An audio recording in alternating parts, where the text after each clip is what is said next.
வணக்கம். கர்ப்பத்தோட ஆரம்ப கட்டம்ங்கிறது ரொம்பவே சந்தோஷமான ஒரு நேரம் இல்லையா? ஆனா அந்த சந்தோஷத்துக்கு பின்னால ஒரு மறைஞ்சிருக்கிற ஆபத்தும் இருக்கு. அதை எப்படி நாம முன்கூட்டியே கண்டுபிடிக்கிறது? ஒரே ஒரு ஸ்கேன். ஆமா, ஒரே ஒரு ஸ்கேன் எப்படி உங்க உயிரை காப்பாத்த முடியும்? இத பத்தி தான் நாம இப்போ விலாவாரியா பார்க்க போறோம். நீங்க பாக்குற இந்த நம்பர் 100ல 1. அதாவது உருவாகிற ஒவ்வொரு 100 கர்ப்பத்துல ஒரு கர்ப்பம் எக்டோபிக் கர்ப்பமா இருக்கு. பாக்க சின்ன நம்பர் மாதிரி தெரியலாம், ஆனா இந்த நிலைமையோட தீவிரத்தை புரிஞ்சுக்க இந்த புள்ளி விவரம் ரொம்ப ரொம்ப அவசியம். ஆனா இது கேட்டு நீங்க பயப்பட தேவையில்ல. நம்ம நோக்கம் உங்களை பயமுறுத்துறது இல்ல, உங்களை எச்சரிக்கையா அதே சமயம் தைரியமா இருக்க வைக்கிறது தான். இது பயத்தை பத்தினது இல்ல, சரியான நேரத்துல கண்டுபிடிச்சு சரியா செயல்படுறத பத்தினது. சரி, அந்த தைரியம் நமக்கு வரணும்னா முதல்ல எக்டோபிக் கர்ப்பம்னா என்னன்னு நாம தெளிவா புரிஞ்சுக்கணும். இது உண்மையிலேயே ஒரு சீரியஸான மருத்துவ நிலைதான். ஆனா கரெக்டான நேரத்துல கண்டுபிடிச்சிட்டா இத ரொம்ப சுலபமா கையாள முடியும். ரொம்ப சிம்பிளா சொல்லணும்னா, நீங்க வீட்ல பண்ற யூரின் டெஸ்ட் நீங்க பிரெக்னென்ட்டா இருக்கீங்கன்னு சொல்லும், ஆனா அந்த கர்ப்பம் சரியான பாதுகாப்பான இடத்துல உருவாகியிருக்கான்னு சொல்லாது. கருப்பைக்கு வெளியே பொதுவா ஃபெலோப்பியன் டியூப்ல கரு வளர ஆரம்பிக்கிறதுக்கு பேர் தான் எக்டோபிக் கர்ப்பம்.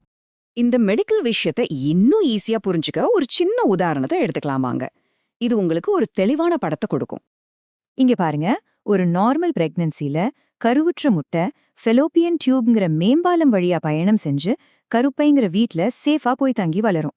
ஆனா எக்டோபிக் கர்ப்பத்துல என்ன நடக்குது? அந்த முட்டை அந்த மேம்பாலத்திலேயே ஒரு பெரிய டிராஃபிக் ஜாம்ல மாட்டிக்குது.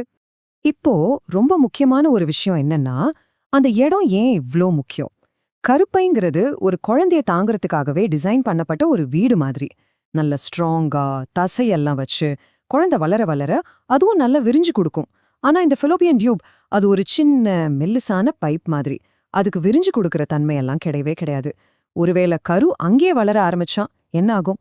அது ஒரு கட்டத்துல வெடிச்சிடும். உடம்புக்குள்ளேயே ரத்தப்போக்கு ஏற்பட்டு உயிருக்கே ஆபத்தாயிடும்.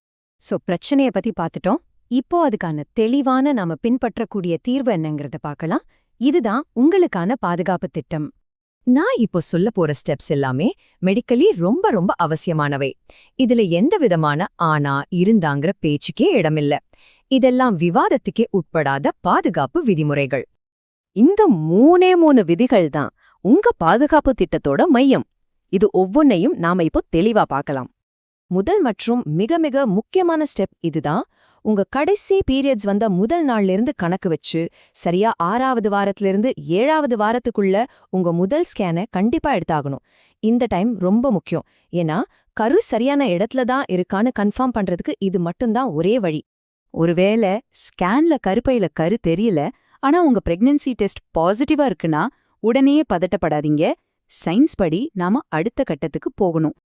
இந்த இடத்துல தான் பீட்டா HCG பிளட் டெஸ்ட் நமக்கு உதவுது. 48 மணி நேர கேப்ல 2 தடவை இந்த டெஸ்ட் எடுப்போம். ஒரு நார்மல் பிரெக்னன்சில இந்த ஹார்மோன் அளவு கிட்டத்தட்ட டபுள் ஆகும்.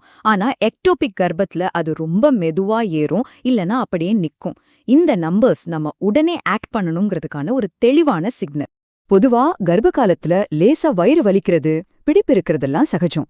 ஆனா சாதாரண அசௌகரியத்துக்கும் ஒரு வார்னிங் சைனுக்கும் உள்ள வித்தியாசத்தை நாம எப்படி தெரிஞ்சுக்கிறது? இத ரொம்ப கவனமா கேளுங்க.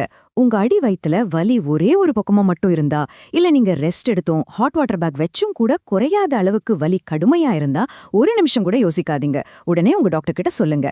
இது சாதாரண வலி இல்ல, ஒரு முக்கியமான மருத்துவ அறிகுறி. சரி, வாங்க அடுத்த பகுதிக்கு போலாம். நம்ம சமூகத்துல சில கட்டுக்கதைகள் இருக்கு. அது சரியான நேரத்துல நாம மருத்துவ உதவியை தேடுறத தள்ளி போட வச்சிடும். அந்த கட்டுக்கதைகளை இப்போ நாம உடைக்கலாம். இந்த டேப்லாவை பாருங்க. முதல் கட்டுக்கதை, தப்பான சாப்பாடு சாப்பிட்டதால குழந்தை டியூப்ல மாட்டிடுச்சு. மருத்துவ உண்மை என்னன்னா, இது சுத்த பொய்.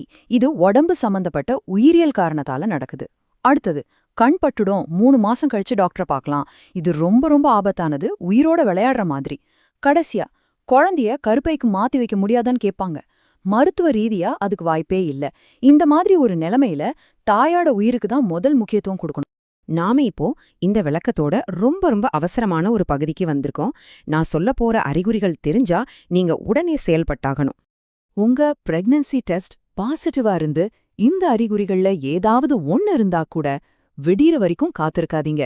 உடனே ஹாஸ்பிட்டலுக்கு கிளம்புங்க. குறிப்பா தோள்பட்டை நுனியில வர்ற அந்த விசித்திரமான வலி, அது உடம்புக்குள்ள இரத்த கசிவு ஏற்படுறதுக்கான மிக முக்கியமான கோட் ரெட் அறிகுறி. இந்த தகவல்கள்லாம் உங்கள கொஞ்சம் பயமுறுத்தலான்னு எனக்கு புரியுது. ஆனா ஒண்ணு மட்டும் ஞாபகம் வச்சுக்கோங்க, அறிவுங்கிறது பயம் கிடையாது, அது ஒரு சக்தி. உங்கள நீங்களே பாதுகாத்துக்கிறதுக்கான ஒரு சக்தி. கடைசியா ஒரே ஒரு விஷயத்த மட்டும் நல்ல மனசுல வச்சுக்கோங்க. அந்த 6வது வார ஸ்கேன் விதிய பின்பற்றது மூலமா எல்லாம் நல்லபடியா இருக்கும்னு நம்புற நிலைமையிலிருந்து எல்லாம் நல்லபடியா இருக்குன்னு தெரிஞ்சுக்கிற ஒரு உறுதிக்கு நீங்க வரீங்க. இவ்ளோ விஷயங்களை தெரிஞ்சுக்கிட்டு உங்கள நீங்களே சக்தி வாய்ந்தவரா மாத்திக்கிட்டதுக்கு வாழ்த்துக்கள். பாதுகாப்பா இருங்க.